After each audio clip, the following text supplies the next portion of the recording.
ત્યારબાદ પિરામલ એન્ટરપ્રાઇઝિસ એના નંબર્સ પર પણ એક વ્યૂ લઈ લઈએ તો પણ overall fundamentals rather net profit 52% વધ્યો છે, સાથે જ એબિટાના નંબર્સમાં પણ એક સુધાર છે અને રેવન્યુ કંપનીની એ પણ સુધરતી આપણને જોઈ રહ્યા છીએ. કુલ એયુએમમાં પણ વધારો છે 22%નો. તો કઈ રીતે એક વ્યૂ આપી રહ્યા છો અહીંયાથી પીએલ પર?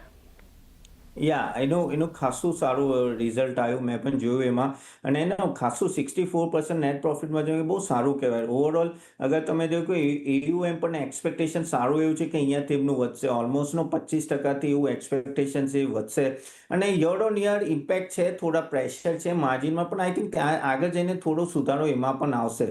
અને એયુએમમાં એ લોકોનું જે ગ્રોથ, જે એયુએમનું જે મિક્સ છે ને, એ ધીરે ધીરે આખો ઘણો બધો ચેન્જ થઈ રહ્યો છે, જે એમના માર્જિનમાં પણ બેનિફિટ આવશે. રિટેલ એયુએમ ઓલમોસ્ટનો 90% એમનું એયુએમ આગળ જઈને રહેશે, જેના લીધે શું થશે કે એમને એનપીએ ને બધામાં ઘણા બધામાં પ્રોફિટેબિલિટીમાં સારું એવું બેનિફિટ રહેશે. ક્રેડિટ ગ્રોથ થોડું વધારે છે એમનું, પણ એ લેગસી ઇશ્યુ છે, એટલે આઈ થિંક ધીરે ધીરે એ પણ મેન્ટેન થઈ જશે. અને મારા હિસાબથી અહીંયાથી પણ અગર હું જોઉં જે રીતે એમનું ગાઈડન્સ છે, જે રીતે હમણાંની પ્રોફિટેબિલિટી, આઈ થિંક કોઈની પાસે હોય તો હમણાં હોલ્ડ કરવો જોઈએ, એકાદ ક્વાર્ટર ઓર જો. નવું બાય આપણે હમણાં હું નહીં કહું, કેમ કે ઓલરેડી આજે સ્ટોક થોડો વધી જશે, પણ આઈ થિંક સ્ટોક હોય તો હોલ્ડ રાખો. હમણાંનો જે રીતે રિઝલ્ટ છે, આઈ થિંક એ ઘણા પોઝિટિવ છે કમ્પેરેટિવલી.